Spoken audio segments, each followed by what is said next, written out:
As sports history fans, we often reminisce about the legends. Willis Reed limping on to the NBA Finals court, Curt Schilling's bloody sock, Kerry Strug's courageous dismount, and so many more. These moments often define sports history. But what about the countless injuries that did not become legends, or careers that were derailed due to inadequate care? That's where this episode's sponsor comes in. Introducing to you, ILP Sports Consultants, your trusted sports injury partner, available 24/7. Brian Maelli at ILP Sports Consultants has over 20 years of experience in the orthopedic and sports medicine industry, and he has worked with athletes across the gamut, from youth to amateurs, professionals, in almost every sport played in the United States of America, accommodating athletes at every stage of their career.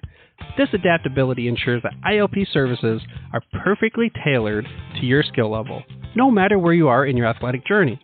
With ILP, you are in control. Choose the steps that matter most to you. Diagnosis, treatment plan, recovery, or the whole journey. ILP services are tailored to your unique needs. Rushing for care is a common pitfall, leading to future problems. ILP Sports Consultants helps you make the right decisions, ensuring that you receive timely and safe care. And here's the bonus. Brian hosts the Injured List podcast, sharing insights and athlete stories you won't want to miss. Whether you're a concerned parent or grandparent, or an athlete yourself seeking guidance, ILP Sports Consultants is your beacon of hope in sports injury management. Visit ILPsports.com today. That's the letters ILPsports.com. ILP Sports Consultants, where your well-being is the priority and your recovery is the mission. Choose ILP Sports Consultants for a healthier sports journey, helping you get back in the game the smart way.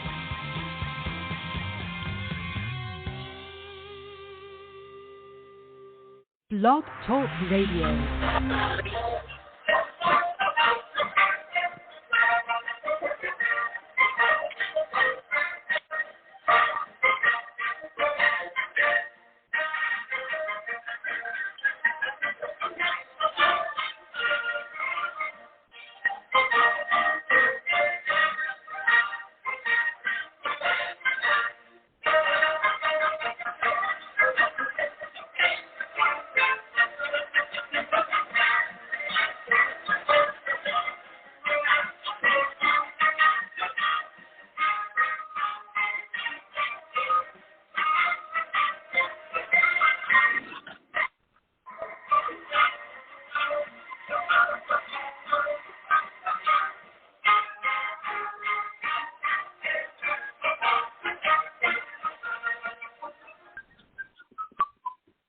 Tonight we'll go back in time to seasons past, when 22 men graced the rigor fields of yesterday, fighting for one more first down, one more yard gain, one final score that would bring victory after 60 minutes of battle on the gridiron.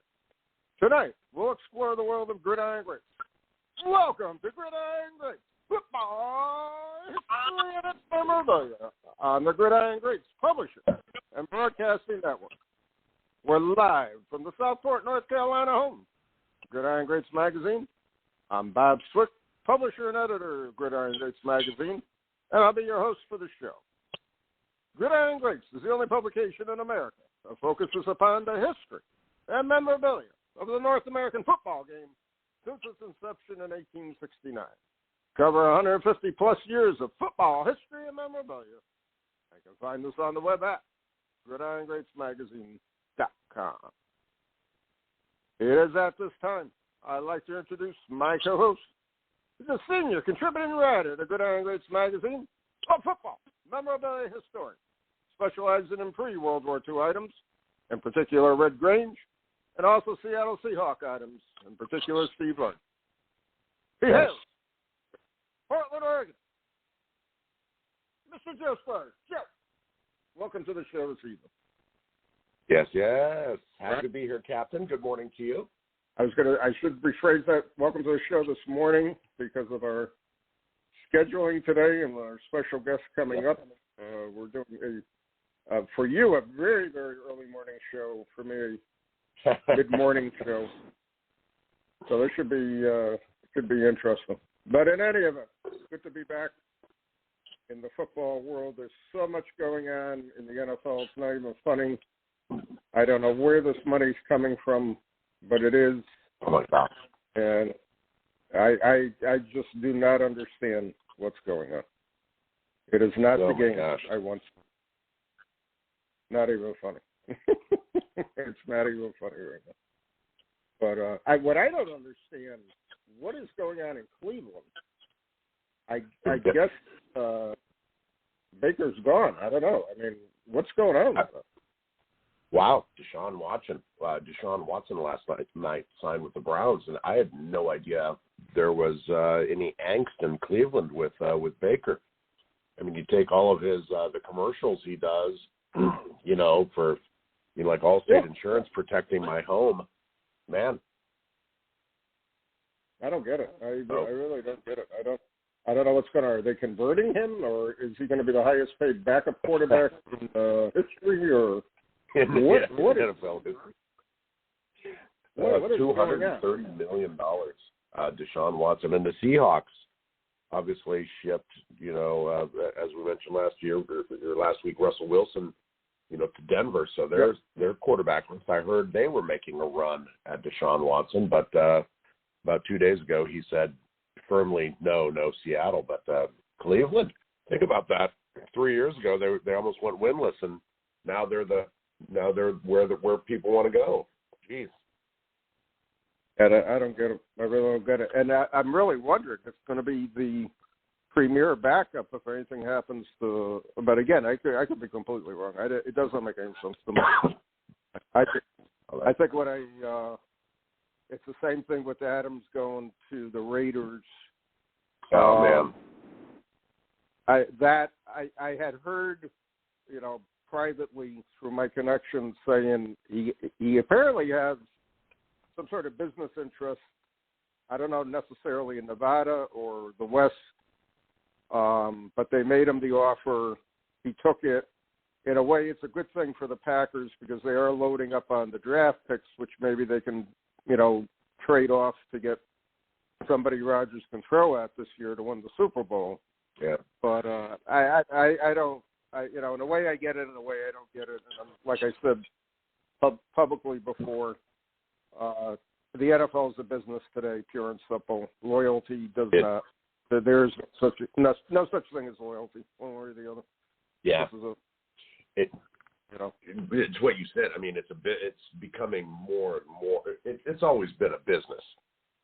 All you have to do is think about, Bill Walsh, and I go back to this. Bill Walsh cutting Joe Montana, arguably one of the greatest quarterbacks ever, up until we saw Tom Brady, brought 4 rings, to San Francisco. At some point, Bill Walsh cut him. That's a business. And Montana played another, 3 years in Kansas City. That's a business decision. Yep. A couple of years later, Bill Walsh cut Jerry Rice, without a doubt the greatest receiver in NFL history. Cut Jerry Rice, and he went on to play for the Raiders, and then obviously retired in Seattle, where he had great love for the Seahawks. I always think of Jerry Rice as a Seahawk. I forget what team he played for. Anyways, but I mean, we've got Joe Namath as a Ram, we've got John Unitas, as a Charger. I mean, Franco Harris is a Seahawk. It's always been a business. I don't know what it is. Is it now all of a sudden front and center on us? I mean, or is it more prevalent now than it was in the past? Well, I think it's more prevalent, number one, because the amount of money being thrown at everybody there under the disguise of calling it a salary cap, which I don't see how you can even say it's a salary cap, because it's all loopholes everywhere for it. So it's it's just a plain business. It's basically you look at retail, Target versus Walmart. That's basically you got 32 Targets and 32 Walmarts going at each other. That's what it comes down to. So it's crazy, very, very unsettling. Very unsettling. Adams bothered me initially, but then afterwards, I looked at it a little more rationally, and I just said, "Hey, this is a business now." I don't I'm not going to be surprised at anything going on anymore, anywhere, with how many hundreds of millions of dollars they're going to throw at anybody. Is what it is, and that's it. So it's it'll be remain. Devontae Adams. It's easy to say, oh well, but I mean, at the end of the day, I mean, the guy's a draft choice. He's great. He's great for Rodgers. Yeah. I mean, there's got to be more to this, than money. Yeah. Well, I still say there's something going on behind the scenes. We'll never find out about it. And the people that talk to me can give me every kind of. When Favre was retiring, you would not believe the stuff I heard about it. I mean, it was just comical after a while. And I just finally said to a couple guys there, I said, just listen, the guy wants to play. He made a poor decision. They're moving on to Rodgers. It's done, And I really thought after the Jets he was just gonna hang it up. But then to go to the Vikings, I mean, the ultimate insult. I mean, it's crazy. Yeah, totally crazy. But whatever, we'll see what happens. Well, before I get something on, I want to spend a little time on our pregame discussion. And we're going to talk a little bit about football publications. The football publication market, to me, is a very interesting market. It's something I've heavily collected over the years. I'm good friends with two publication-only dealers back in the East Coast. And long story short, I find it interesting because we're moving to what amounts to being a paperless society, especially when it comes to sports, as a lot of game programs are no longer being published. Tickets are now electronically produced. Pocket schedules, as we talked to Judy Bartlett a few weeks ago, are rare now. Long story short, there's a lot less paper being generated as far as the game of any sport is concerned. So what I feel very strongly about, and we've had this discussion numerous times over the past 10 years, is that anything before World War II is always going to command a massive premium. My dealer friends agree with me. They say, anytime they get a 1920s or a 1930s game program in, it's pretty much sold within a very short period of time. But what I do understand and I don't understand is the classic sports runs of football. And I'm going to name Street and Smith from 1940 on. I'm going to name the classic football magazines of the 50s and 60s and 70s, Pro Sports, Bell Sports, the Sports Illustrated Sport Magazine, the Sporting News. Those are publications that are pretty much all gone today. I mean, you go to a newsstand, if you go find anywhere that actually sells magazines today, you're going to see a very, very limited amount of actual magazines. You're going to see more like the Beckett Price Guide magazine than you are going to see a regular sports magazine per se.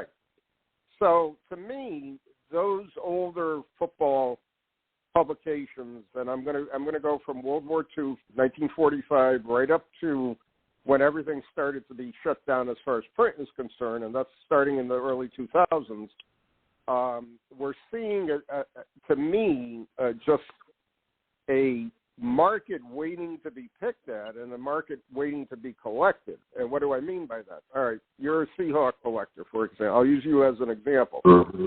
You're a Seahawk collector, and you love your Seahawks, and you've been with them from day one. So you're going to try to acquire, in addition to your collection, all the different ones that have a Seahawk player on the front of them. For example, any Street and Smiths that had a Seahawk player on it, any sport magazine, Sporting News, and Sports Illustrated. There's a lot of different regional magazines that possibly have Seahawk players on. You want to try to find and collect those for your collection. That's just collection number one, example number one. Other collectors, long time, for example, New York Giant football fans, trying to collect everything from the 40s, the 50s, and the 60s, and they basically stop in the early 70s.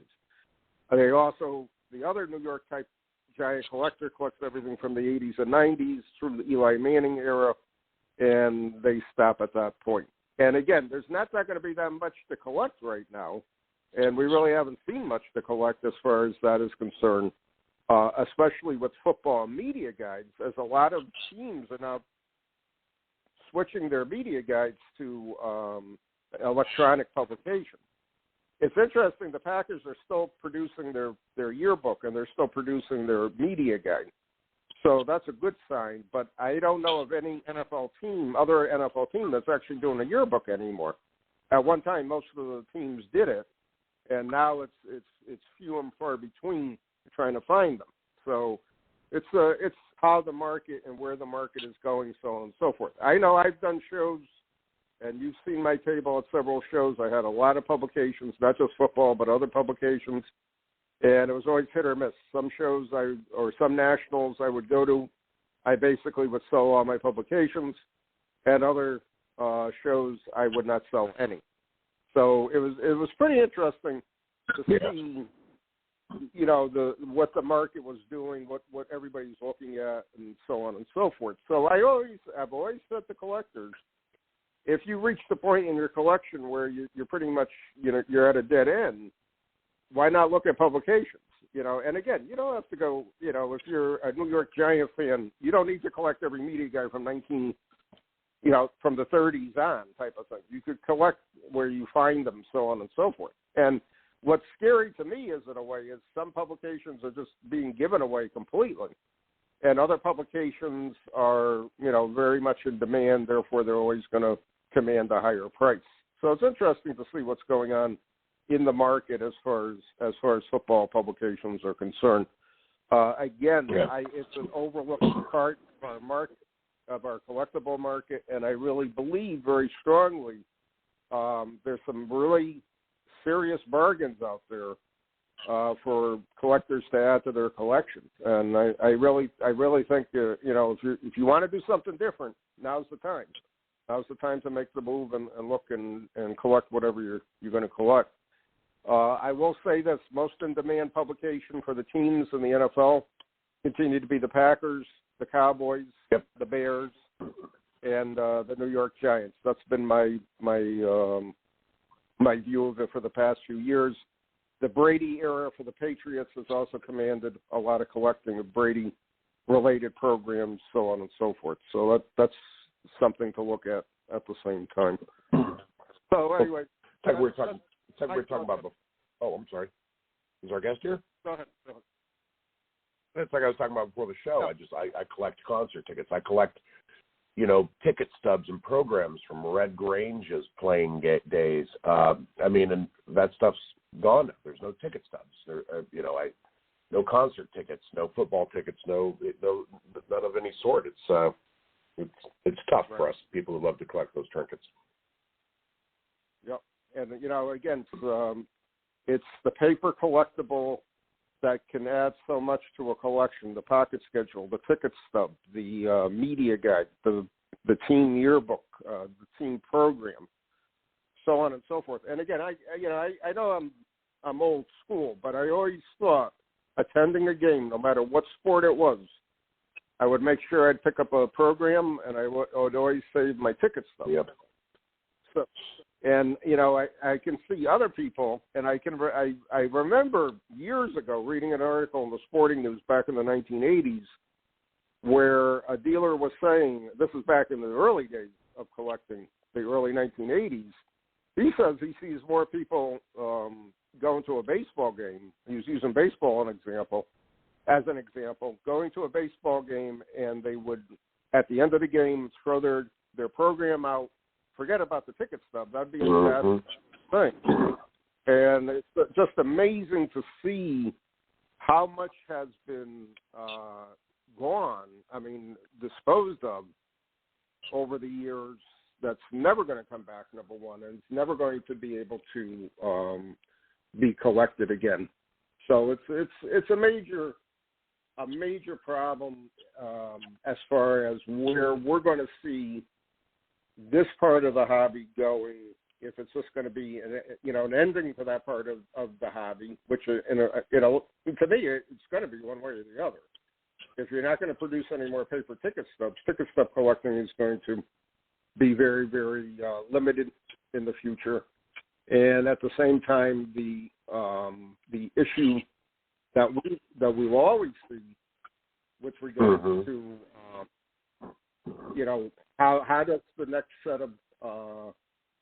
set of collectors come back to the market? You know, that kind of thing. So it's going to be very interesting to see what happens in the long run with that. So we'll see what happens. So I don't know.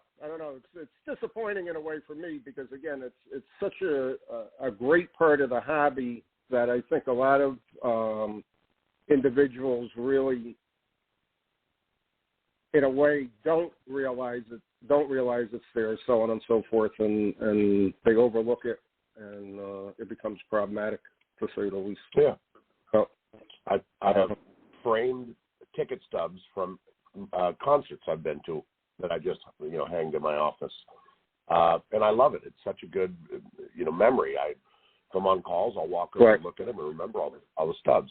I took my son Xander to his first concert of last week. It's a digital ticket. So what I did is I took a screenshot of the ticket and I printed it out in color, and that's his ticket. It's just, I don't know. Wow. Unbelievable. But it is what it is, and that's it. All right, we're still waiting for our guests to log in here, so we got a few more minutes before you'll be here. So let's.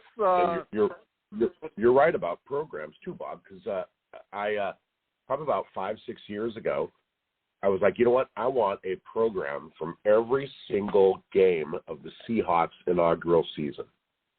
Okay, so you find the schedule, you start looking on eBay, you start and I think I made it to 11 of them and no more. It's there all these little tangents of things you can collect. Ticket stubs from every game. I mean, ticket stub from the first touchdown pass Largent caught.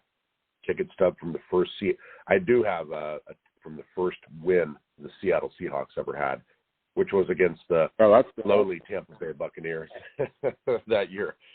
Yeah, I think the Seahawks started off in the NFC West. I think we played, before switching to the AFC West in '77. Right. And I think we played Tampa Bay twice that year. And that was, so I think Seattle went 2-12, 14-game season. Our only 2 wins were against the Buccaneers, and the Buccaneers went 0-14 that year. I think both of us expansion teams. So, wow, yeah. Wow. Well, I don't know. Again, that's a real neat collectible because realistically, how many of them survived? And again, it's a first game. It's amazing. How many actually survived out of how many? 50,000 tickets? A couple thousand at the most, maybe. Oh yeah, I could be completely off, or everybody just saved them, type of thing. So it's interesting to see. I know a lot of guys. I know a lot of collectors were collecting Favre's games with the Packers, and that's a tough collectible. And I know a lot of guys started it with Rodgers also. But what did you do starting in the 2020 season, and when everything went to digital? So I don't know. It's interesting. Interesting to see what's going to happen. So in the long run. Yeah. I don't know. It's tough. We've also brought up, I keep remembering this, but Carl, once mentioned, he's like, we don't think about paper drives, right. Just all these 20 tickets you just mentioned. It's like 50,000 people attend a Red Grange game. What percentage of people just throw the ticket on the ground? What percentage of people go home and it gets lost? That normally gets set on the kitchen counter and thrown away by your wife, like most things. And then it's got to survive paper drives. It's got to survive, some of the tickets I have are coming up on 100 years old. It's got to survive, being stuffed in an attic, flood, fire, tornado. All of it. Insects eating it, and when it's stuffed away in the attic. Accidentally thrown out, all of it. and to make it into our hands. Yep. I mean, out of the 50,000, how many of them are there? And it's such a cool little facet of the hobby to collect. I don't know. I love collecting them. To me, I love looking up where the seat is in the stadium, and then seeing where my ticket is from a 100-year-old game, and then just kind of like, wow, those were good seats. I don't know.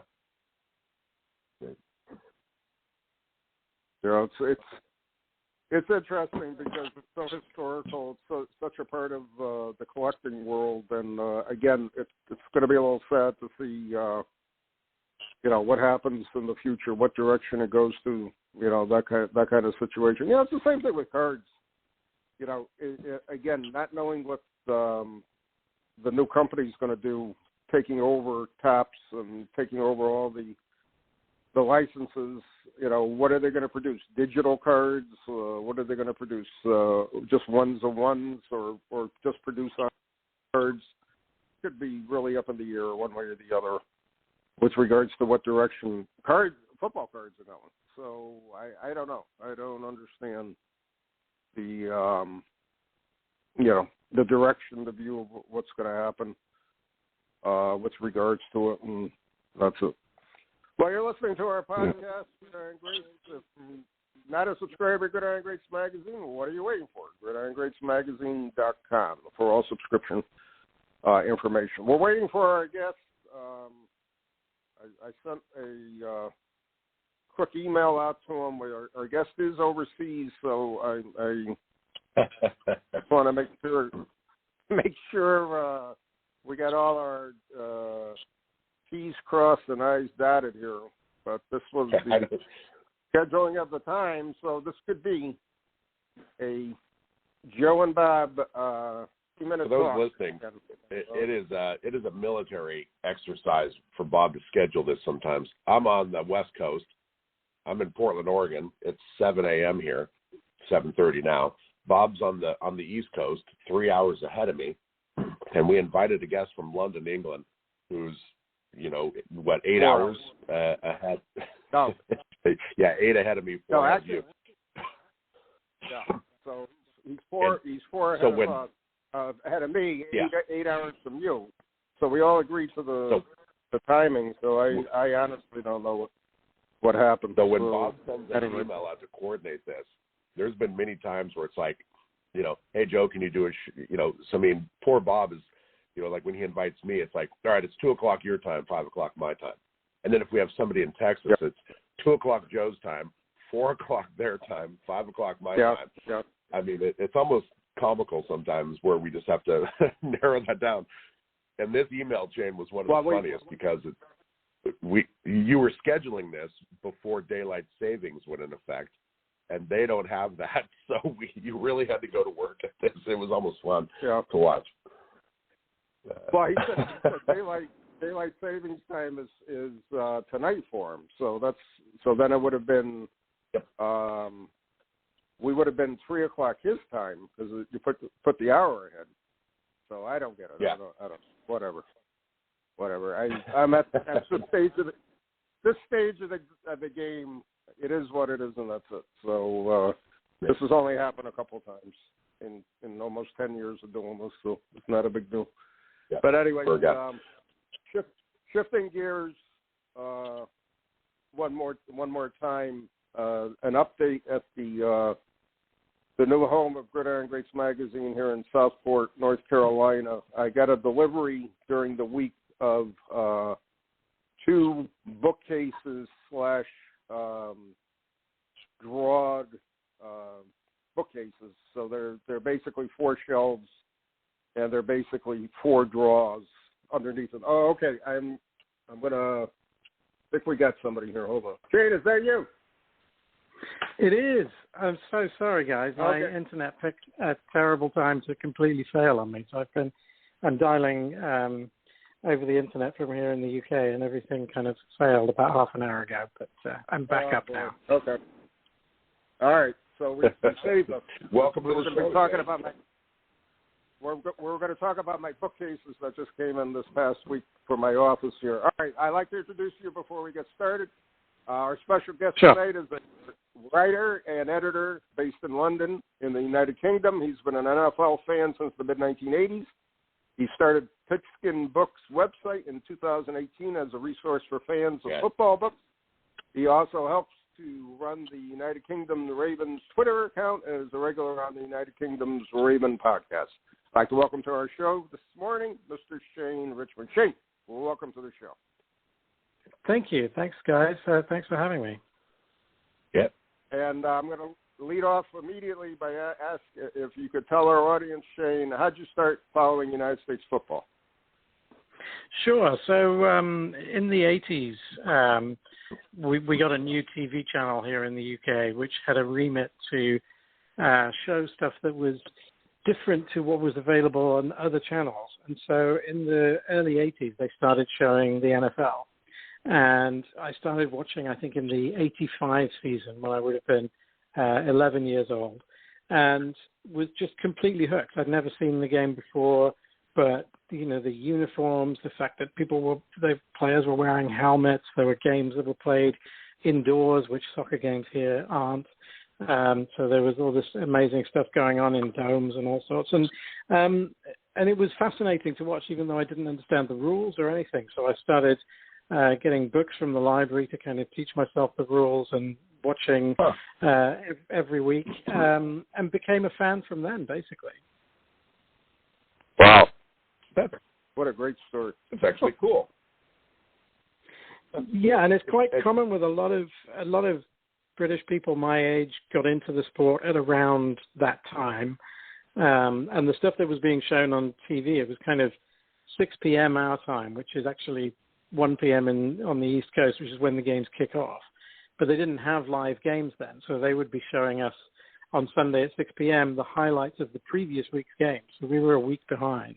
Once you started to get into following a particular team, you had to wait until the results of that Sunday's game were in the newspaper on a Tuesday morning to find out whether your team had won or lost. Because obviously before the internet, there was no way to get instant updates on what was going on. So it was kind of weird being a fan back in those days, but it was for a good few years in the middle of the 80s, it was quite a popular sport here in the UK, and then it kind of sort of faded into the background a little bit. That's funny. This is Joe, by the way. We're emailing back and forth. Yeah, the electrical company email. Right on. Thanks for being on the show. We appreciate it. But it's funny. Your story is. I mentioned I lived in London with an aunt when I was in high school, for a while. And she got me into cricket in the same way. And I just remember being fascinated by it. It's like, all right, well, how do you do this? A wicket? And then going to a park and playing with some people in the park and then for a long time following cricket. It was fun. But I wanted to move over your website, Pigskin Books. I've been perusing it for the last for the last week or so. Great website. It's just really well put together. I noticed one of the topics on there is the top 5 books for Cincinnati Bengals fans. Yeah. And I saw that there was the previous one was top 5 books for New Orleans Saints fans. I couldn't find the topic top 5 books for Seattle Seahawks fans. I'm a Seahawks fan. And then I got to thinking, are there 5 books on Seattle Seahawks? That's a good question, actually. And I'm not sure. There are some of the teams that don't have a deep selection of books. The Panthers are another one. Obviously, they're a newer team than the Seahawks. Yeah. But there isn't one that comes to mind immediately about the Seahawks. I mean, every team has, some biographies of big players, and so there'll be some of those around. And then when a team wins a Super Bowl, like the Seahawks did a few years ago, there are companies that will put out kind of the story of the year and that sort of stuff. But the kind of books where somebody sort of goes into the history of the team or spends a year with the team or that kind of stuff. There are a few teams that don't have a big catalog of those, and I think the Seahawks are one. I mean, my plan is the website's been slightly dormant for a while because I haven't had time to add to it, but my plan is to have something on every single team by the end of it. But it's still at a point where there's a handful of teams where I don't have anything. I don't have any Seahawks stuff at all. Yeah. Well, 2 of the 5 top books for the Bengals are about Paul Brown, so they're obviously living, exactly. Living on their resting on their laurels there. But tell us about your website, how you got it started, and what the focus is. Well, I started reading. I mean, like I say, when I was first into the sport in the 80s, one of the ways that I taught myself what was going on was by getting books out of the library and learning the rules that way. Yeah. So I'd kind of got used to reading about football from when I was first interested in it. But my wife is from Maryland, and when we started dating, I would go out there. We'd usually go out for Thanksgiving from about the year 2000. And one of the things I would always do is go to a bookshop and have a look at the American football books section, because bookstores here in the UK didn't have any NFL books or American football books. So I would come back with 3 or 4 each year. And it was always quite tricky to find out which ones I should be reading, which ones were the ones that were really interesting, the ones that people talked about. And I would find a few little lists, the kind of 10 football books you must read, that sort of thing. But there was nothing that kind of went deeper than that and gave you a bit of a guide to what the books were about, or allowed you to find books about a particular team or a particular era. And so in the end, once I got to a point where I had quite a few football books myself, I thought, well, I'll just start a website. I'll start the website that I would have liked to have had around when I started getting football books. And so that's been the aim of it. Oh, interesting. Good. So I can probably answer this next question. How did you become a fan of the Baltimore Ravens then? Yeah, so my wife's family are in Maryland. So the first Thanksgiving I went over there was 2000, and they asked if there was anything that I wanted to do while I was there. And I said, well, the one thing I'd really like to do is go to an NFL game, because I'd never been to an NFL game in the US. We actually had exhibition games here in the UK in the 80s. So I saw Dan Marino and Joe Montana play a preseason game at Wembley in London. But obviously preseason games haven't got the same kind of atmosphere and tension. And, by the time you got to the fourth quarter, it was a bunch of guys playing that you've never heard of. So I wanted to go to a real regular season game. And my wife's family actually were all fans of Washington. They'd all been Washington fans like most of their lives, and they said, well, we'd normally be able to get you tickets because we'd know someone who's got spare tickets, but I think Washington were playing Dallas. It was either Dallas or Philly. It was a big divisional game, and nobody was giving up their tickets, so they said, there's no way we can get into that game. And I said, well, how far is Baltimore? Because Baltimore are playing at home. And they said, oh, yeah, we can get tickets for Baltimore. Baltimore are terrible. We'll get you tickets for that. So I went to see the Ravens take on the Browns. And it was the Ravens-Browns in the year 2000. So they'd had a season at that point where nobody thought they were going to do very much. They'd had a few games in the middle of the season where they didn't score an offensive touchdown. But I had, as I mentioned earlier, the first season that I got into the NFL was the 85 season, where the Chicago Bears ended up winning the Super Bowl.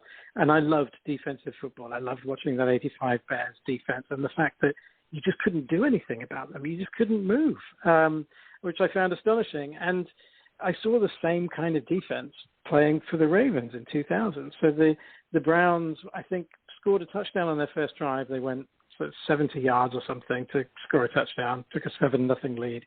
They never gained another 70 yards in the rest of the game. The Ravens defense just completely took over. And it was extraordinary. I was just, my jaw hit the floor watching it. This was 2000, so they didn't, this was 2000. This was the 2000 Ravens. So they didn't lose again. They went on and won the Super Bowl. Completely, addicted to the team after that. And I've been lucky enough. I spoke to Brian Billick, who for the website a while ago, and obviously he was the head coach at that game. And I said that was, I've kind of got you to thank for being a Ravens fan, because it was that game that I went to. And he said after that first drive, Ray Lewis came off the field and said to him, "Don't worry, coach, we got this. It's going to be fine." And he said, and he was just like, "Yeah, it was fine. They just completely took it over." So it was an incredible first game, and that was kind of what sold me as a Ravens fan. You picked a hell of a game to go to. Wow. Loved it. That's awesome. Yeah, and just complete Wow. luck. I mean, it could have been, could have been anything. I could have ended up watching Washington, Dallas, or whatever, and picking one of those teams. But yeah. Yeah, we've got too many Dallas Cowboys fans as it is. I'm glad you picked the Ravens.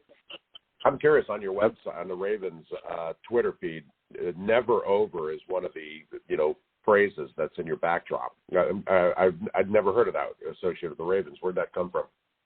So it started last season because they had so many ridiculous endings last season. There were so many games that came down to the final play or the last couple of minutes, and they didn't win all of them. In fact, quite a lot of them they lost. But they had started this this slogan of "never over." That for the 2021 Ravens, they were never out of the game. So we were over in Maryland at Christmas, and I was lucky enough to go and see the Ravens take on the Packers.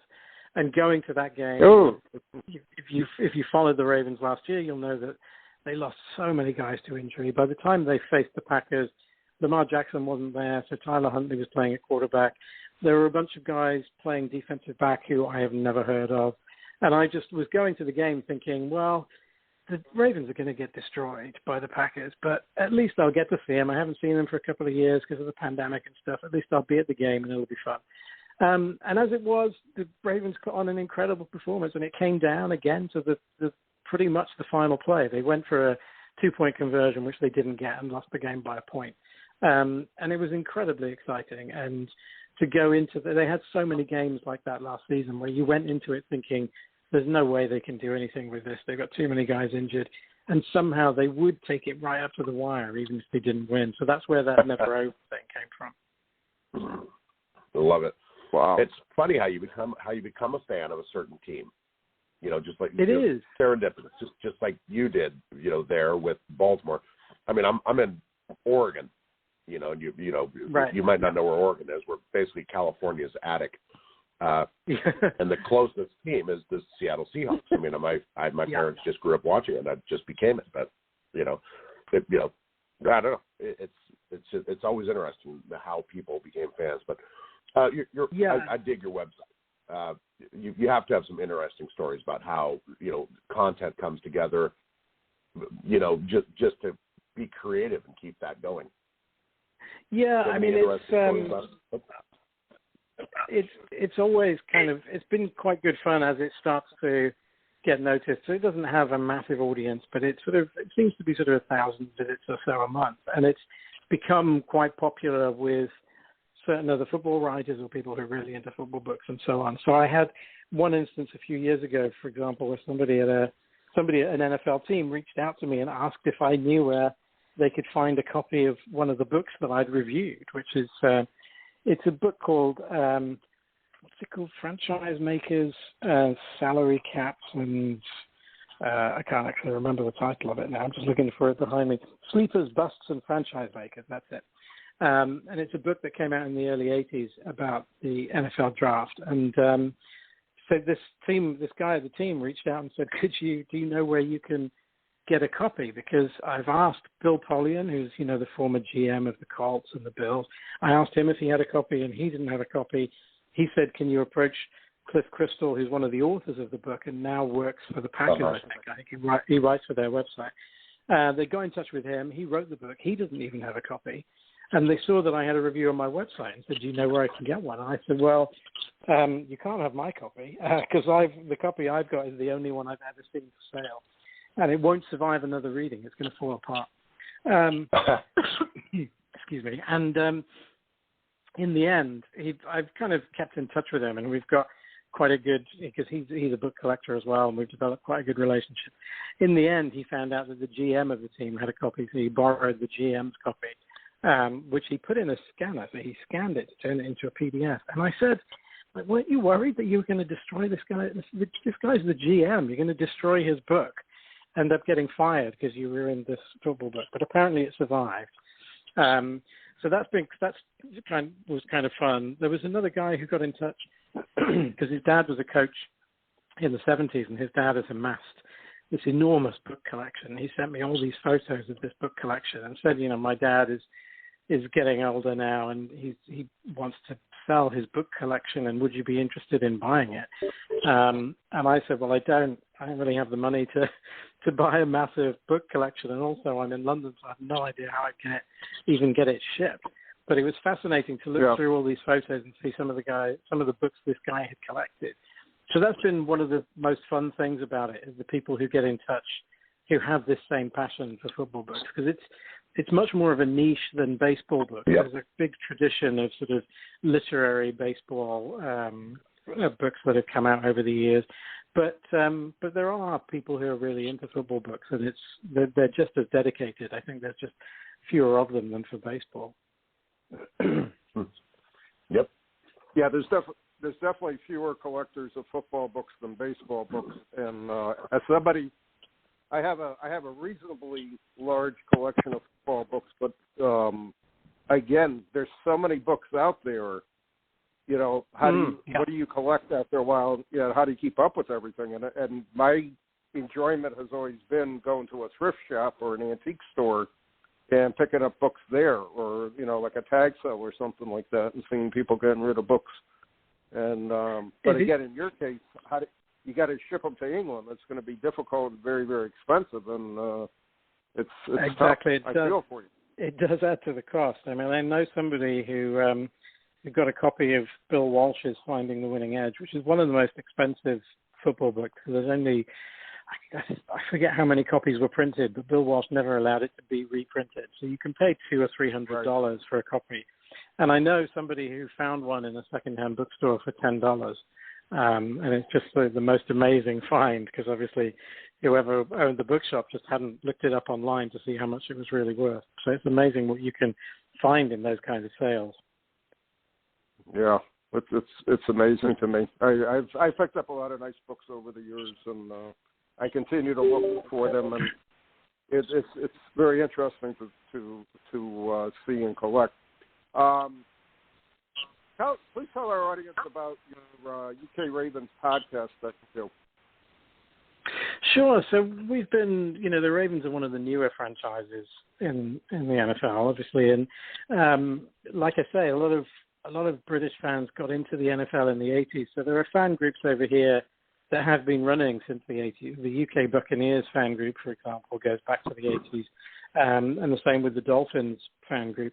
But the Ravens started, in the early 2000s, and it's taken longer to kind of build up the following. They've never been one of the trendier teams, so we don't have the same kind of following that some of the big teams have.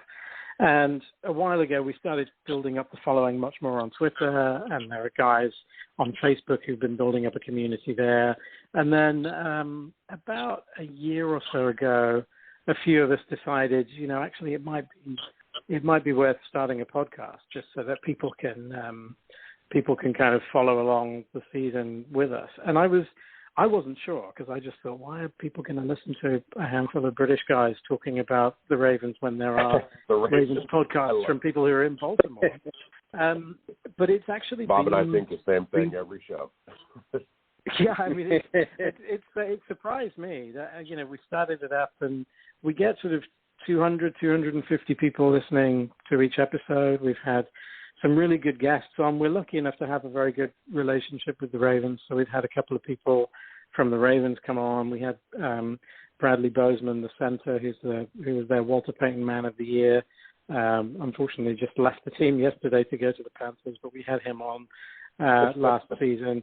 So we've had some good guests on, and people do seem to like it. And it's been really good fun doing it, actually. It's quite nice to spend a couple of hours one evening a week just chatting about football with your friends. It's good fun. Yep. Yeah, I couldn't agree more. I tell Bob, I get the best seat in the house. I get to sit and talk football with a friend. Yeah, absolutely. No, it is fun to be able to do that, and particularly, like I say, here in the UK, where it's still a minority sport. So I don't know anybody in my day-to-day life who's an NFL fan. And the other guys who I do the podcast with are spread all over the country. I mean, we've only met up in person once, so it's a good way of keeping in touch with fellow fans. Okay, now I'm curious. I mean, do you watch football? Have you attended that many more games live? Like when the NFL is really trying to go over and play games at Wembley, in London, and do you watch football? Like, is that something you turn on at 6:00 at night as you're winding down on a Sunday to just catch a game or anything like that? Yeah. So I have Game Pass. We have a slight NFL Game Pass is slightly different in the UK to the US version, but NFL Game Pass here gives you every game live, so you can watch any of the games live or you can watch them back. So I watch all of the Ravens games live, and then I'll watch highlights of the other ones through the week. And the London games, I didn't go to the London games last season, but that was the first season I hadn't gone. So up until that point, I'd gone to all of them, so like 18 or 19 of them, I guess. Wow. Just because it's an opportunity to see football over here, which, it's much harder, obviously, to see a game in the US because you've got to travel all that way. But, when I go to the US, I always try and see games. So I've seen plenty of games at Baltimore, but I've gone to some Washington games. I've got to some games in Jacksonville. I flew to Chicago once to see the Ravens play in Chicago. So I've been to quite a few games, and when I'm not able to get to a game, I'm always watching the games here live if I can. That's really cool. Do you collect football items? Like, Bob and I are avid football collectors, cards, programs, ticket stubs, et cetera. I mean, do you collect football? I don't really. I've got some. I mean, other than I've got about 200 books or so on football. So the book collection is probably the thing. But I've got a couple of signed Ravens helmets that I've picked up over the years. I've got a football signed by Joe Flacco. I've got a couple of signed jerseys that I still need to get framed. I've got a Lamar Jackson signed jersey that I need to get in a frame and put on my office wall. So I've got some little bits and pieces of sort of collectible stuff, but I don't have anything specific that I collect. Right on. That's very, it's interesting. I guess that makes sense to be a fan and not, collect. I mean, because for me, it just became a fan of the Seahawks, and then I was, I was watching during the era of Steve Largent, became a Steve Largent fan, and next thing you know, you're looking for cards and stuff like that. Yeah. Yeah, I mean, the cards, I'm always fascinated by the cards because we don't have them here. And then when I go to the States, I see them, and I've never really managed to figure out, there seem to be so many and such like a huge range of these cards that you can get. Yeah. But it's not something that's part of UK sporting culture particularly, so I'd never really managed to get into it. Yeah, I'm just curious. Do they have soccer cards over there for all the like Manchester United? They don't really promote that kind of collectible. What they tend to do is they have stickers. So when I was a kid, there were that's right. Soccer. Yeah, there were soccer stickers. So you get a book, and the book has like a double-page spread for each team, and there'll be a sticker for each of the starting players in the team, and then a sticker with the badge. And the idea is you collect them, and then you go into school and you swap the ones that you've got multiples of with somebody else who needs that particular one. So that was quite a big thing when I was a kid, but obviously because they're stickers and you stick them in the book, it's not one of those things that they don't have like a long life like the cards do particularly. Huh. Okay, I forgot all about the stickers for soccer because I've seen those stickers. Wow. Yeah, and talking, you mentioned cricket earlier, and for a long time they had cigarette cards for cricketers. So if you bought a packet of cigarettes, I mean this is like back in the 30s and 40s.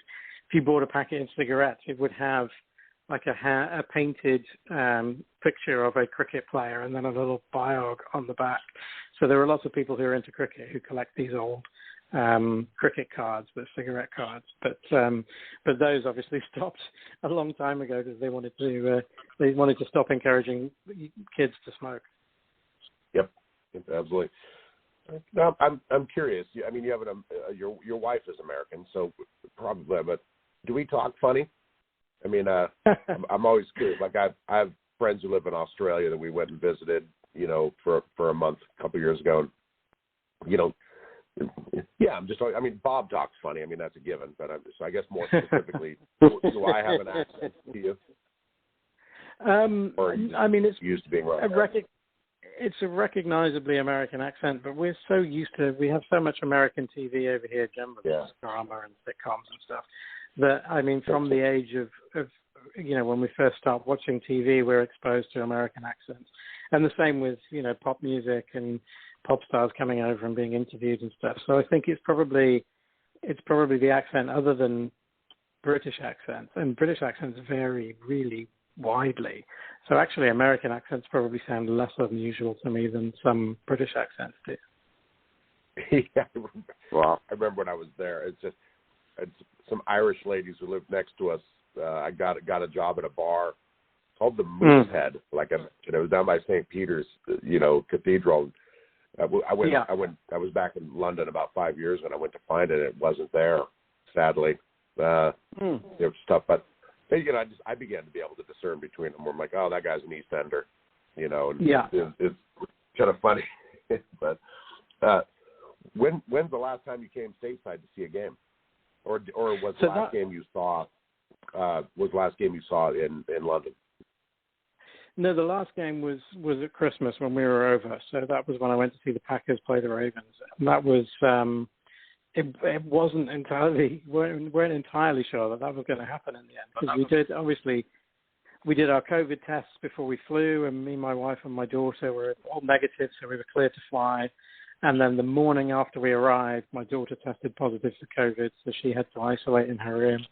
About 3 days later, my wife tested positive, so she had to isolate. At that point, the whole family everyone was nervous that the next one would come down with COVID. So for a while, I was thinking, I don't even know if I'm going to make it to the game. If I end up testing positive, I'm going to be trapped at home as well. But actually, through the whole of the trip, I was negative the whole time. So I managed to get to Baltimore and see the game. So that was the last one that I went to. Your Twitter page, your UK Ravens page, is really it's fun. I scrolled through it yesterday to look at a lot of your old tweets. I think it's you and one other gentleman who do all the posting on that, correct? Okay. Yeah. Who's got the better sense of humor? Because there's some funny stuff up there that's. Well, we complement each other quite well, I think. So Ian is much better at the sort of the kind of social media meme kind of references. He's much better at like his little gifs and those kind of jokes, whereas I'm much more sarcastic. So we sort of complement each other quite well with a slightly different sense of humor. And we have some followers who can guess which one of us is behind the tweet based on the kind of reaction it is. So. I'm the same. My electric company's social media page, my marketing person is the fun, touchy-feely, warm stuff. And I'm hey, check this out. But I forget where it was. There's one of him in an airport bar where he's like, check this out. I forget what it was specifically, but really good, really good. It's just, I just always enjoy someone who can, the touch of sense of humor plus the, informative posts. It's great. I really like your website or your Twitter. Yeah, no, we're quite pleased with how it's sort of, we're still slowly growing and adding people, which is great. So we're pleased with how it's gone. And then how long have you guys been doing the podcast? So the podcast is just a year old now. We just started in pre-season last year, so that was our first year of doing it. So we've done about 32, 33 episodes, something like that. It's been pretty much once a week since August last year.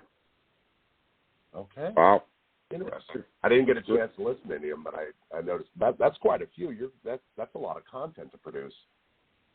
It is, and the good thing is that, when you've got a game every week, it's quite easy to spend some time talking about the previous game, and then you start looking ahead to the next game, and so a lot of it, you're just reacting to stuff that has happened.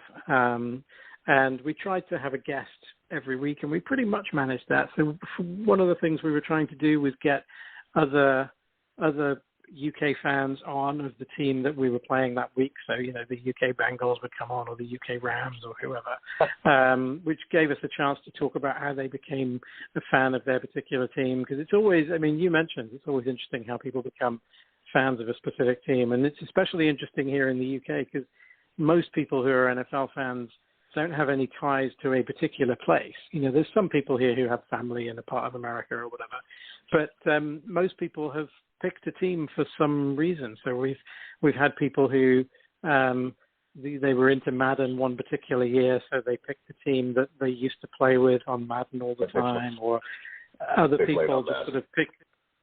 Sorry? Played on Madden. That's funny. I love that. Sorry. Yeah, so that's one of them. We have, like, amongst the UK Ravens, there's a few people who picked the Ravens because they were big fans of The Wire, the TV show. So they watched The Wire, which is set in Baltimore, and thought, okay, I'll support the Baltimore team. So it's like the stories people have for how they pick their teams are always fascinating. So we would get other UK fans to come on and talk to us, which is you know, it's been quite good fun. Shane, we're almost out of time. We've got like 30 seconds left. I want to thank you for being on the show, and we got to have you back out again for a regular segment. You got a lot of nice information from England about the game, and it's interesting to hear. Believe me, it's something completely different. Thank you for being on. Thanks for having me, guys. I've really enjoyed it. Thank you very much, Joe. 10 seconds, and we're done. Great. Well, thanks, guys. I found final game soon. Thank you, Shane. Okay. Yeah, I did a search for Seattle Seahawk books on the Pigskin Books website for Shane. It says 0. So yeah. I'm gonna have to try and I'll work on that for next time. All right. Thanks for listening. Thanks, Shane. That's all the time we got. We'll thanks, see you guys. Next week with another show. Bye. Bye. Hey there, sports history fan. This is Arnie Chapman, a.k.a. the Football History Dude, and I wanted to thank you for stopping by to listen to another episode here on the Sports History Network. Our podcasters are passionate about uncovering and sharing sports stories from yesteryear. And if you didn't know it already, we have over 30 shows across the network covering all sorts of sports history topics. In fact, here's a glimpse into one of our awesome podcasts here on the network.